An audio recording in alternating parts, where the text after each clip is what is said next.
We're gonna be doing ether channels. Ether channels. Ether channels. When I was initially writing this lab up and thinking about this lab, I said, oh, it should be pretty straightforward to just hook everything up to get this lab going.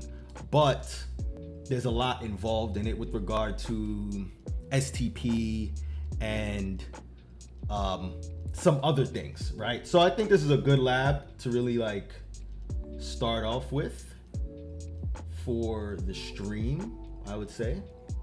So configuring ether channels. Got some notes here. I hooked up a topology in Packet Tracer, as you can see. And I took some inspiration from Jeremy's IT lab, which is a fantastic resource to use. Free course on YouTube. It's on Teachable. It's also on Udemy. And he's just a great resource to use when you're studying for the Ccna. And I took some inspiration from his lab, pretty much set it up the same way, and we're gonna go through these step-by-step processes that he laid out, and I'm gonna talk about STP. So we see some link lights here. We see some are green, some are orange, and we, need to know what's the deal with that, right? So now the thing with hooking up multiple links between two switches is that we have something called STP, Spanning Tree Protocol. And at its core, as you can see here, I got some notes, it prevents three things. It prevents broadcast storms, it prevents MAC instability, and it prevents multiple transmission of frames, right? Which means copies of frames, right? So broadcast storms are bad because if all of these, let's say all of these lights were active. Let me just pull something up real quick. Let's do this. We got these three switches, right? And let's link them up together. I think I could just do this. Don't really need to do anything too specific. So if all of these link lights were green and STP wasn't activated, and you have a host right here that wants to, that sends some sort of broadcast, probably,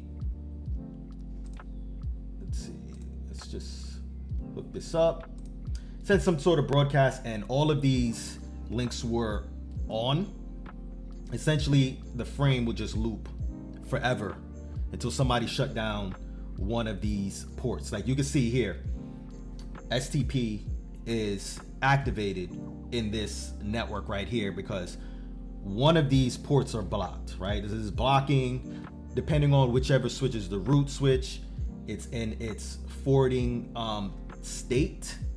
They're designated ports, and non-root switches have to figure out which interface between them is not going to block, right? Or which one is going to be the designated switch, right? So if there were no STP, the broadcast frame would loop forever and consume all of the bandwidth, and you don't want to do that. And then this wouldn't be able to access the rest of the network, and it'll just be bad, right? So that's essentially what STP prevents, right?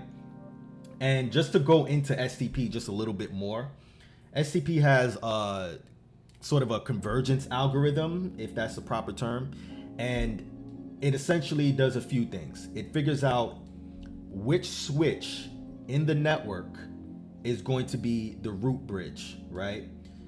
So that switch is typically going to have all of its interfaces in a forwarding state, which are going to be in the designated port roles, and the other switches are going to have to figure out on their segment which one is going to be the designated switch. Let's back up a little bit. Let's go through the steps step by step because I'm hopping ahead real quick. So the first step in the STP convergence process is to elect a root bridge, right? And that's determined based off of the lowest BID. right? So only one root bridge can exist per network. All ports on the root bridge are forwarding ports. So the BID consists of a priority. It's two parts in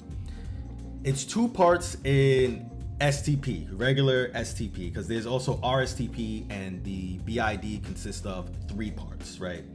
So this BID in this STP, in regular STP, is consisting of two parts: the priority and the MAC address, or the system ID, right? So essentially, whichever switch has the lowest bridge ID, where each switch looks at each other's priority first, whoever has the lowest priority, that switch assumes the other switch with the lowest priority is the root. And there's something called bridge protocol data units, which again, it's gonna get a little complicated, but essentially what happens is there's an election that's held, and if the switch with the lower BID, or the lower priority or whatever, depending on how it compares it in that instance, whichever one has the lowest BID is going to throw its support behind the one, whichever has the highest BID is going to throw its support behind the one that has the lowest BID. So let me backtrack again, because I might have mixed that up. So in order to elect a root bridge, a root switch, we go through this process where the switch with the lowest bridge ID is assumed to be the root bridge. So when two switches exchange bridge protocol data units, whichever one has the lowest BID is assumed to be the root bridge, and the one that had the higher of the two BIDs throws its support behind the one with the lowest bridge ID and starts to propagate the bridge protocol data unit, which with the root bridge ID of the lowest switch, right? And that happens all around the network until it's agreed upon that one switch out of the whole network, the switch network here, is agreed to be the root. I'm gonna assume this switch right here is the root switch because both of its interfaces are in a forwarding state. Yeah, this lab is getting more in depth than I thought it would. I thought it was gonna be a lot more straightforward. So let's do show spanning tree. So it's gonna tell you right here, this is the root, right? Simple, straightforward, just like that, right? And we know that these two switches are non-root switches. So the next step is for these two switches to figure out which interface is their root ports, right? And the root port is essentially the port that has the lowest cost to root, right? Whichever has the lowest cost to root. I'm not even gonna go in any more in depth. And as you can see here, that's typically determined by the bandwidth or the speed of the interface. I believe it's the speed of the interface. Like this is a fast, let me see. This is fast Ethernet, right? And yeah, these are fast Ethernets, right? So they should have a cost of, I believe, 100, I think it is. Yeah, these, let me double check.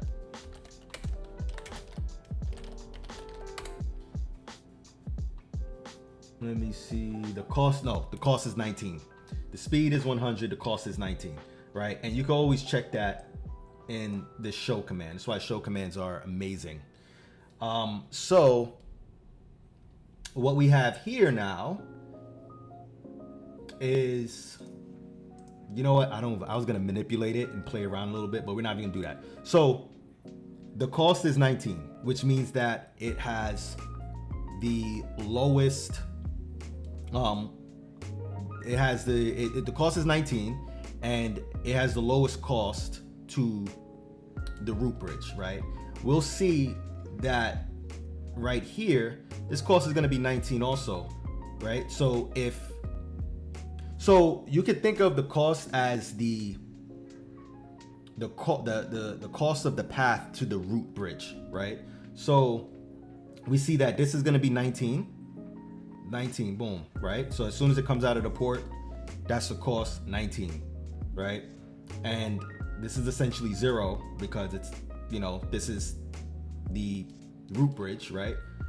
But we could just think of it this way. So this one isn't the root port because it has to be forwarded out of this interface, which is 19 plus 19, and that's going to be 38, right? So that's not the most feasible path to root, right? So it makes this port right here the root port. And right here as well on this switch, it's the root port because again, it's the lowest cost to the root bridge, right? So that's step 2. Elect the root port for each non-root switch based on the lowest root path cost. Each non-root switch has one root port. The root port is the port through which the non-root bridge has its best path to the root bridge. Good. So step 3, elect a designated port for each segment based on the lowest path cost. Each link has one designated port. So here we can see that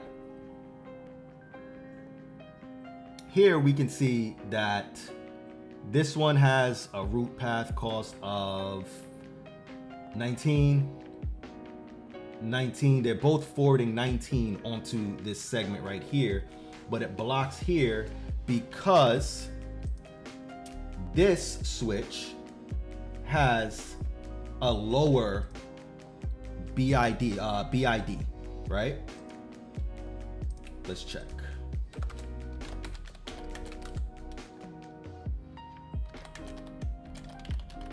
Do show spanning.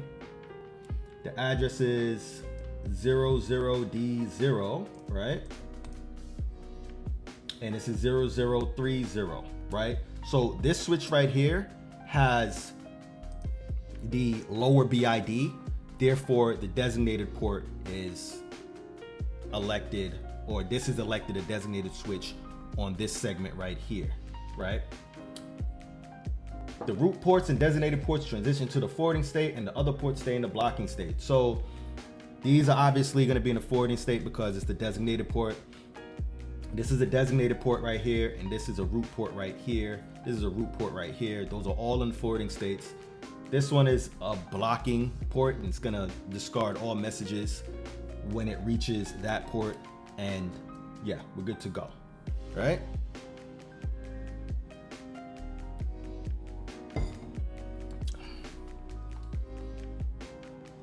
And I have some notes here. When finding the root port on any given switch, it's the interface that receives the lowest cost hello from root switch. But if those interfaces tie, it's the port that's connected to the neighboring switch with the lower bridge ID. That's what we saw right here, right? Because both of these switches are forwarding on to the link the same cost hello from the root switch, right? Same path cost, right? But there's tiebreakers, and the tiebreaker essentially allows for us to figure out which one is going to be the designated port, which is going to be on the switch that has the lower BID, right? Right. Now the problem is if there's two links set up here, how would we know which interface to use as the designated, right? And we're gonna see in a second. Let's wait for this to converge. It should be converging soon. But if there's two interfaces connecting to the neighboring switch, we pick the port that's connected to the port that has the lower bridge ID. So now the bridge ID is simply this right here. Let's update this. So whichever has the lowest bridge ID, we can see both of these are in forwarding states. Both of these are in forwarding states, and well, it's learning. Wait, nope. Let's update it. Yep, now it's in the forwarding state, right? And I knew that it was learning because 04, right? So we have to look at this bridge ID right here to determine. We look at these bridge IDs right here to determine which port is going to be in a forwarding state.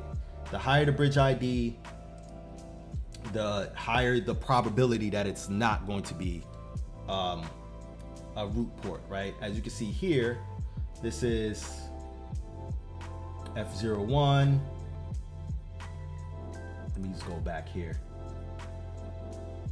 So F01, F04, F01, F04. Well, I guess it's not going to make that that tiebreaker, because obviously this switch has a lower bridge ID and it doesn't even need to initiate that tiebreaker. But that's a good way to look at it, right? So I wrote all of this stuff up because I think that this is going to provide value for those of you who are studying for the Ccna. I took this from the 31 days before your Ccna exam, a day-by-day review guide for the Ccna 200-301. I used this before I took the exam. I reviewed STP convergence using this 4-step process, and also this right here I got from studying off of Jeremy's IT lab, because he used in one of his videos this crazy 4-switched network, which was great because it broke down the step-by-step process of how STP converges and the series of tiebreakers that go into it, right? All right, so let's get to the configuration of Etherchannels now. So we have these 4 links connected to this switch, these 2 links connecting these 2 layer 3 switches, and these 4 links connecting these 2 switches right here, right? We could call them switch 1, switch 2, switch 3, switch 4. So let's go ahead and configure these. All right, enable conf t, and then we need to look at the ranges of these connected ports, which is going to be it's probably going to be 1 through 4, right? 1 through 4, yeah, please, because I don't know what I was doing when I was setting this up. I forgot. FA01 through 4, right? So we use the interface range command to configure multiple interfaces all at the same time.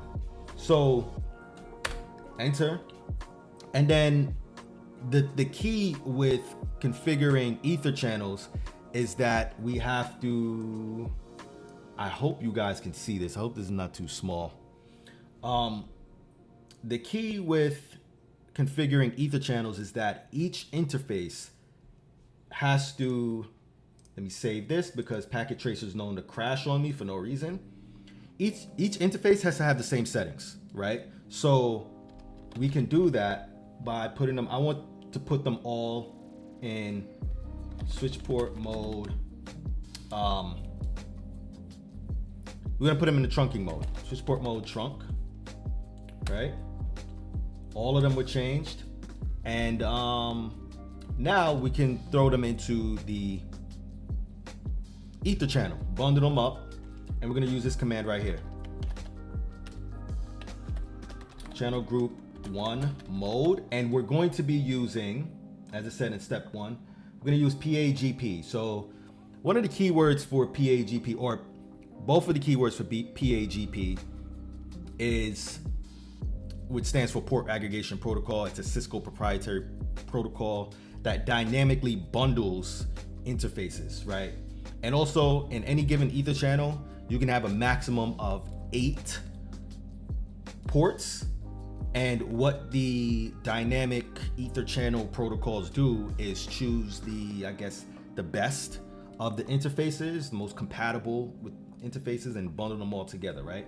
So the two keywords for PAGP, and this is something that is essential for the CCNA topics, is you have to know what these keywords are, right? 2 of them, auto and desirable. On the layer 2 switch side, we're gonna use auto. Also, we're doing a layer 2 Ether channel configuration between switch 1 and switch 2, by the way.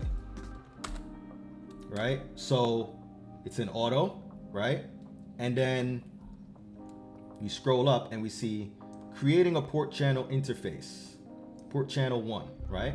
And now what that essentially means is that we can actually go into the port channel and make configurations on it if we want.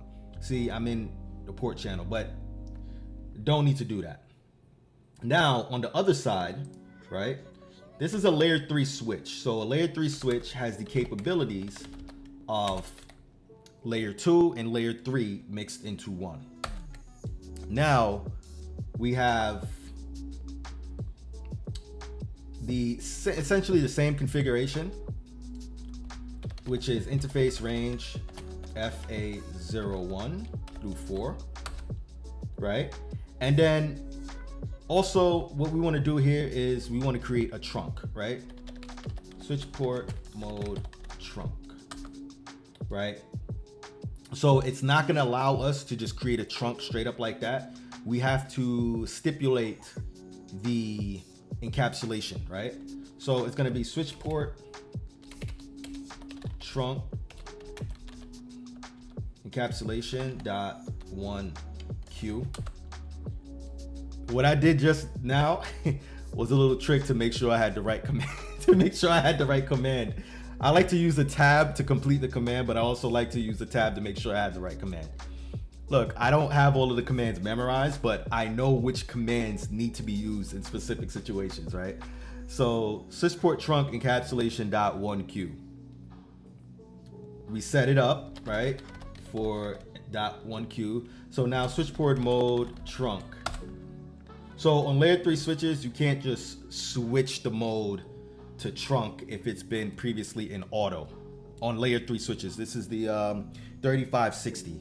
Also, I want to make it a point that, again, I have physical equipment, but Packet Tracer makes it so easy to practice these concepts and for you guys to learn along with me, because you can just spin up your Packet Tracer and just type alongside me as well, right? So we essentially configured simultaneously FA01 through 4 to be in the trunking mode, and it's using the 802.1Q encapsulation protocol, if you will, standard, if you will, right? Now we're gonna put it all into one group, right? Channel, is it channel group? I had a brain fart there just now. 1. Now this number cannot be unique. It has to match across the port channel, right? Across these links. They all got to be bundled into one, right? So channel group 1 mode, and you could put desire. Do I know how to spell today? Desirable? I think I know how to spell today. Yeah. So now you can see all of them went up, and all of them is switched from orange to green, right? Which means that the Ether channel has been configured. Now, let's use some show commands to verify. And how we do that, and if you see me saving every 5 minutes or every 5 seconds, is because, again, Packet Tracer likes to randomly close on me.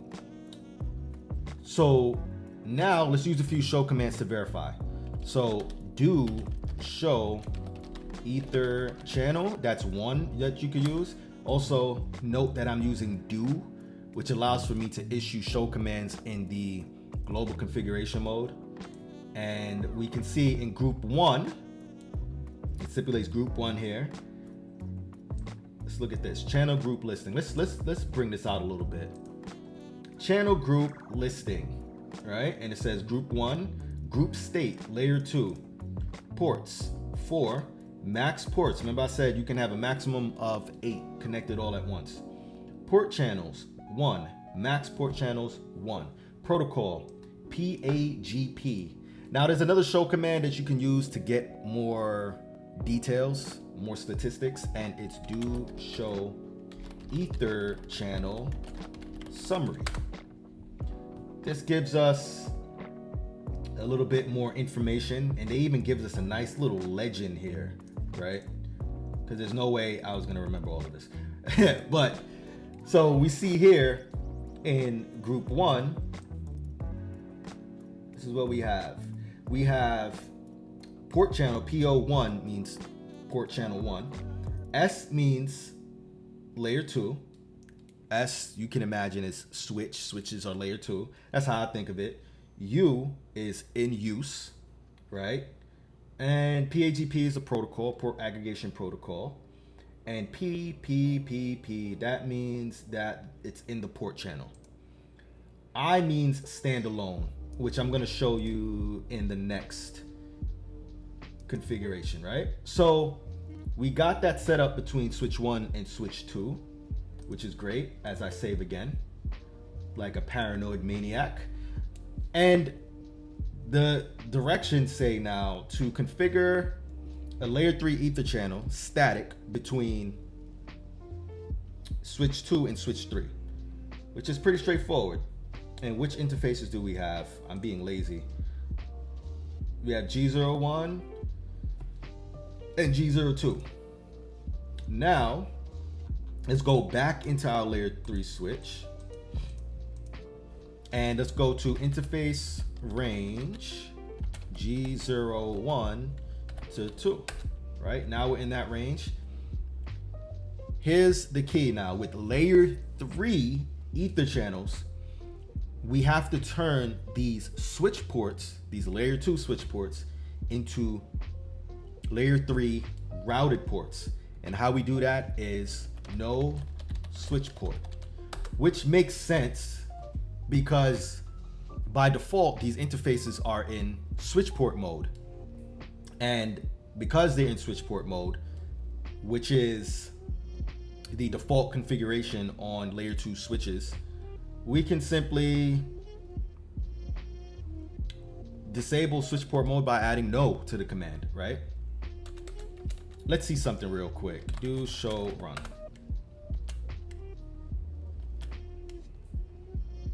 By default, it doesn't show in the command in the run command. But by default, I guess a switch port command is configured on these ports. That's how I think of it, right? So now we want to bundle them. Channel group 2, because you already have a channel group 1 process or ether channel running on this current switch. That's something that we need to keep in mind, right? Channel group 2 mode on. The on keyword is for static ether channels, right? You're manually configuring these interfaces into the bundle, right? Now let's do show ether channel summary.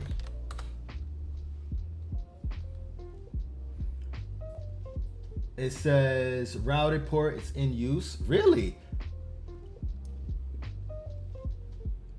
Why does it say it's in the well, it doesn't say maybe it's because I bundled them up. I would have thought that this would say standalone, because I don't have any. I don't know. Let's see. But the R, port channel 2, the R is routed, right? Layer 3. and this U here is in use, and these ports are in the port channel. Let's go on this switch. Do show. I'm pretty sure. I don't think I configured anything on here. Yeah, there's nothing on here. Okay, cool. Just making sure. So now we are going to go into interface range FA01 through 2, right? Go into the range command, and then we're going to put no switch port. Remember, you have to enter this command for, oops, oh boy.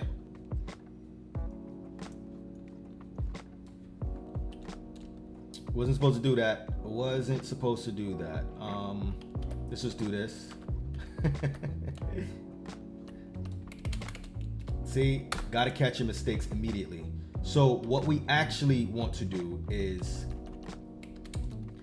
G01 through 2, right? No, okay, let me repeat that again. G, because it's kind of weird right here, right? Interface range G01 through 2. We're using the gigabit Ethernet interfaces as routed ports between switch 2 and switch 3. Hopefully I did it correctly on here. We'll find out in a second. So now we add the no switch port command. No switch port, and this is essential. You have to make sure that all of these ports have the same settings. And I'm using interface and ports interchangeably if you haven't noticed, right? But when you get to wireless LAN controllers and stuff like that, there's a difference between an interface and a port, right? Interface within the context of WLCs is essentially their virtual interfaces, right? Like kind of like SVIs on layer 3 switches. Ports are physical ports that you plug wiring into, right? All right, so we went into G01 and G02 simultaneously, and we turned them into routed ports. Now, channel group 2 mode on. Now they're in the port channel. The next thing we can do is verify it. Do show Etherchannel summary. And there we have it, right? And this little dash right there because it's static, right? We're not done though. We're not done. So in order to enable communications across this Ether channel, we have to treat it as if switch 2 and switch 3 are routers because they're connected by routing ports. So now we need to go into port channel 2 and we have to configure an IP address. Put them on the same network, right? That link between each other. And we could just use 192.168.1.1, 255.255.255.252, which is a /30, right? And then over here, go into phase port channel 2, IP address 192.168.1.2. 255.255.255.252, and now they are on the same link. But now it's one of the lights are blocking. Why is that?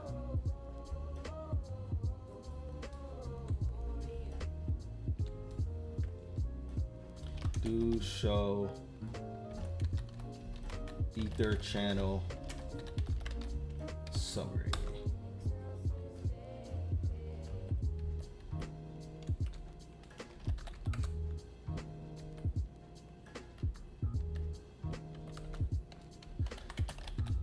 No shut.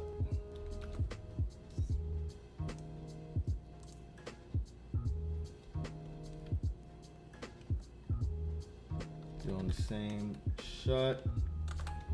Let's see. Okay, so while we're waiting for that, let's go into the next one because it's supposed to be all green there, but it's not. So looks like we're going to be doing some troubleshooting.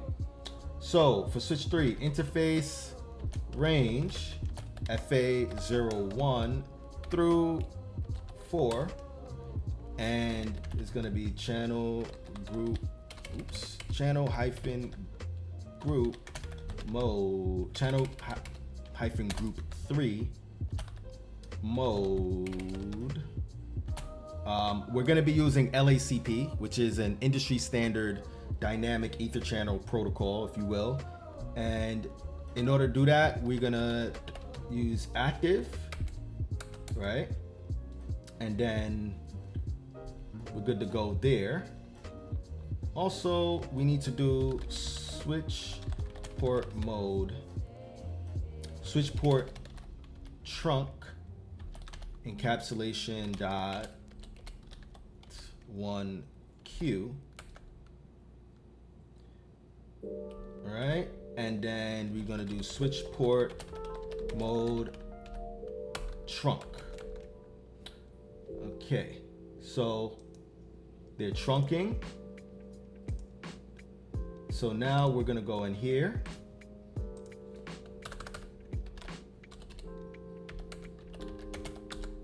Conf T.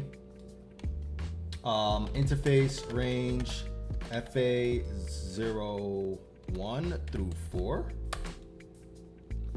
And then we're going to do switch port mode trunk channel group 3 mode passive. Boom. Okay, so those are hooked up, and let's do show ether channel summary. See, they're right now saying standalone. It went down. Let's see what happens. And oh, what is it doing?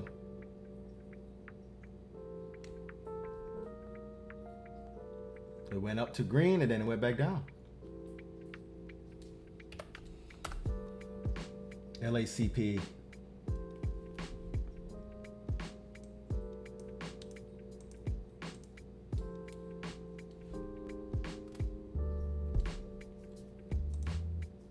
Gonna have to do some troubleshooting. Okay, never mind. What is it doing? I don't know if this is the packet tracer thing. I love blaming packet tracer. But not really sure what's going on. It's blinking green, but it keeps going back down. So let's do this instead. You know what? I'm gonna do static. Let's do static. Let's do static real quick. Oops. Not in the right range. Okay, so let's remove the command first, because it's not like a GUI where you can just, okay, change state to down. Let's do on.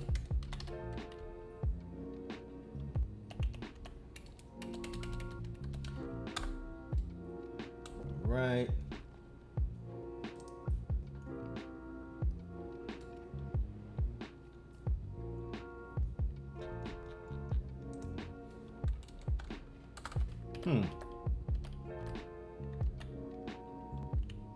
Let's remove this. Let's put no. And then let's put on. So typically when we are configuring LACP, we use the active and passive keywords, but for some reason it's not working. Maybe I misconfigured something. But now we got the ether channels to work with static here, PAGP here, but for some reason this one right here is not working. Let's see what's going on. Do show run. Let's look at our configuration real quick. Port channel 3, yeah, it's port channel 2, IP address, no switch port. We're gonna have to, first of all, let me save this. Because if it dies right now, all right, let's look at this real quick. Pull up my notes real quick.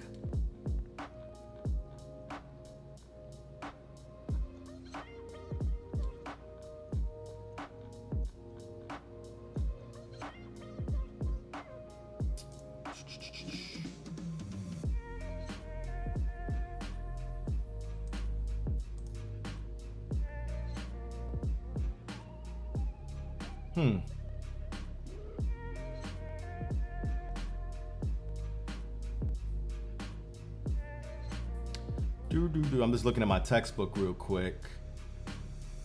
Huh.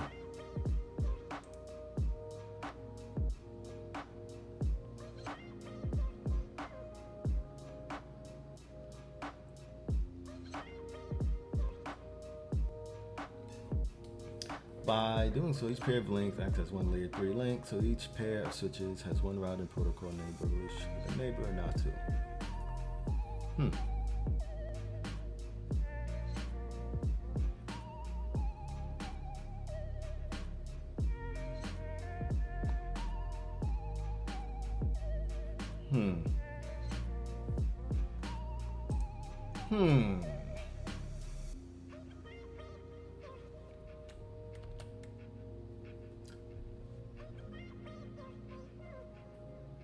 That's for 3. What's port channel 2?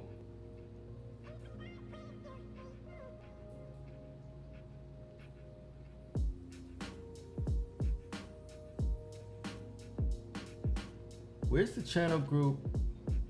Okay.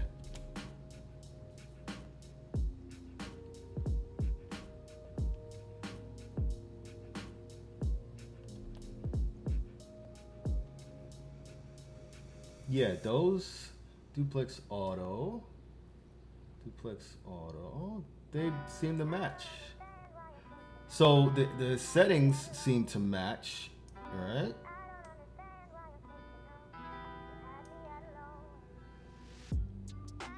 And let's see something. Did I not bring it back up? Okay, let's exit out, start fresh. Port channel 2, no shut.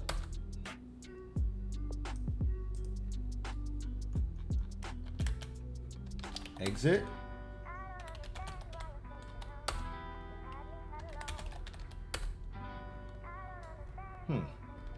Do show ether channel summary.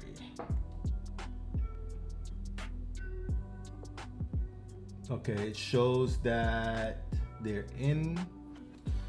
Do show ether channel. Layer 3. I don't know. Seems like it works. Let's see. Do show ether channel.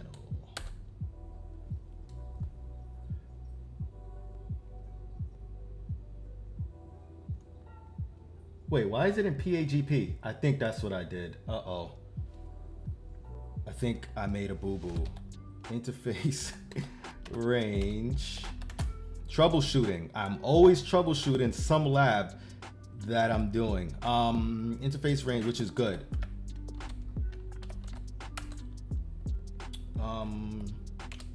Is it no? Wait, hold. Layer 2, layer 3. Why is it PGP? Did I really put auto? I should have put on.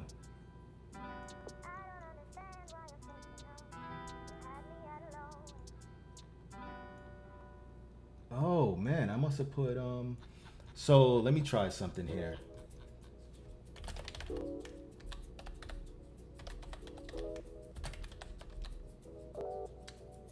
Channel group, was it 2? Yeah, 2. It says right there, mode. Did I put auto?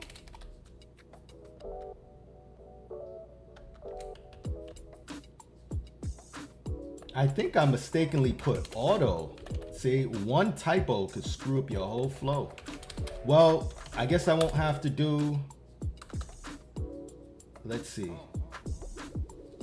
You can't put, obviously you can't put mix, you can't mix and match the keywords. You can't put on, like if it's static, if you're trying to establish a static ether channel, you can't put on with, you know, on one side and then desirable or passive on another side, which is PAGP and LACP respectively. Wait, so it's still saying PAGP. I think this might be a glitch. I don't know. It's why packet tracer. I think it's legitimately. Let me see something. Okay, so see, my distrust with packet tracer is growing because I put, yeah, it's saying static on this side, but on this side, unless I mix something up and I don't realize it, and I'm blaming packet tracer, but I just put PAGP. I've just put the command for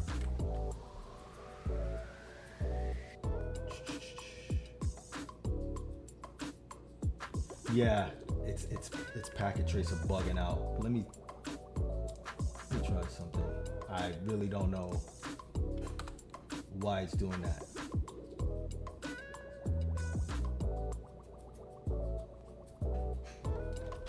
Let me do a reload.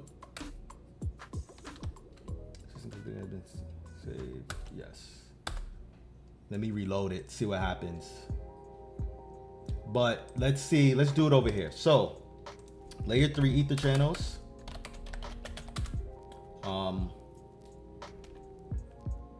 Let's see, interface range G01 through 2. No switch port.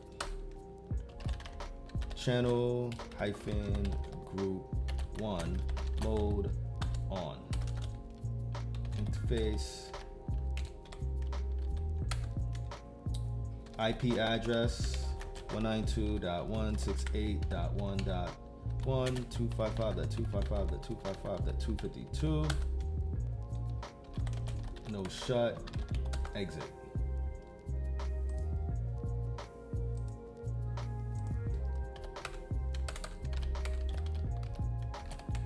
T interface range G01 through 2. No switch port. Channel group 1 mode on. And interface P port channel. And then IP address 192.168.1.2, 255.255.255.252. Exit. Now let's connect them up. Oh, it works now. Just had to reload it. But let's continue with this anyway, because this is a great way to just, I guess, emphasize and iterate, which is very important to do when you are doing these commands. Also, I was using a crossover cable between these two switches to show you that this is another important thing you should know. Of course, Cisco equipment has, or the newer versions have, auto MDIX, which allows for the automatic, I guess, restructuring of the pins. I don't want to say automatic restructuring of the pins, but it automatically restructures the way that signals are sent on pins to allow for you to plug in, say you're connecting two routers together. If you connect two routers together with a straight through cable, auto MDIX will detect that, and then it'll swap the pins and allow for these two routers to communicate with each other in, I guess, a crossover fashion, right? That's annoying. Anyway, that's how you configure layer 2 and layer 3 ether channels. And we simultaneously discovered how to troubleshoot ether channels, right? So here's what you should know for the CCNA. You should know that when you're configuring Etherchannels, whether it's layer 2 or layer 3, you have to use the proper keywords for the proper protocol. So when you're doing static, on has to be on one side, the keyword on has to be on one side, keyword on the other side. That creates a static ether channel, right? When you're doing PAGP, which is Cisco proprietary, you have to use auto on one side, desirable on the other side, desirable and desirable on either sides, but you cannot use auto and auto, because auto and auto, that's a passive mode. Neither one of them will start negotiating the protocol process, right?